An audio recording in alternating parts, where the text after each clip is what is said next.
इथं कुणी जर दादागिरी गुंडगिरी दहशत करत असेल तर ती गुंडगिरी मोडून काढण्याचा पण काम आपण करू शकतो। मी महाराष्ट्रामध्ये सांगतो, ज्या गावच्या बोरी असतात त्याच गावच्या बाबळी देखील असतात। त्याच्यामुळे असं कोणी समजण्याचं कारण नाही की आम्हाला पाहिजे तशा पद्धतीने करू, हे आपण खपून घेणार नाही।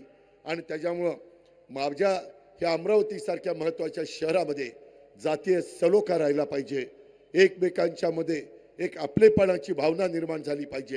ह्याच्यातून माझ्या अमरावतीच्या बाजारपेठेला उठाव येईल, ह्याच्यातून उद्योगपतींच्याकडे हे शहर एक चांगलं सर्वांना सामावून घेणारं शहर आहे, अशा प्रकारचा मेसेज द्यायला आपण जर यशस्वी झालो तर आपल्या पुढच्या पिढीचं एवढं कल्याण होईल की तुम्ही त्याचा विचार करू शकत नाही। अजितदादांचं स्टेटमेंट आवडलं आम्हाला।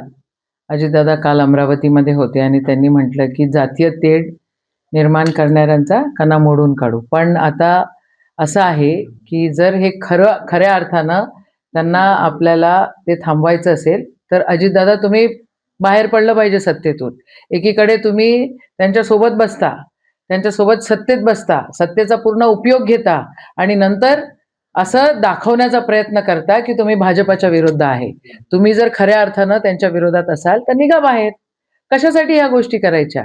एकीकडे सेक्युलर वोट्सला तुम्ही आमिष द्यायचं आणि दुसरीकडे असं म्हणायचं की गुंडागर्दी करणाऱ्यांना आपण बघून घेऊ।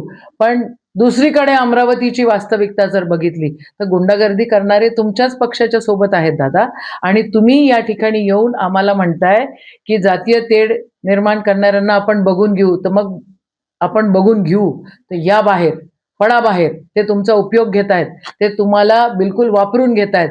तर आपण करू ना मग, सेक्युलर लोक आपण सगळे सोबत येऊ। तिथं सत्तेत बसायचं आणि इथं आम्हाला वेगळ्या गोष्टी सांगायचं असं नाही चालणार दादा। तुम्ही आम्हाला दिशाभूल आमची करू नका। आम्ही सेक्युलर आहोत आणि आम्ही सेक्युलर राहणार आणि आम्ही तुमच्यासोबत नाही येऊ शकत।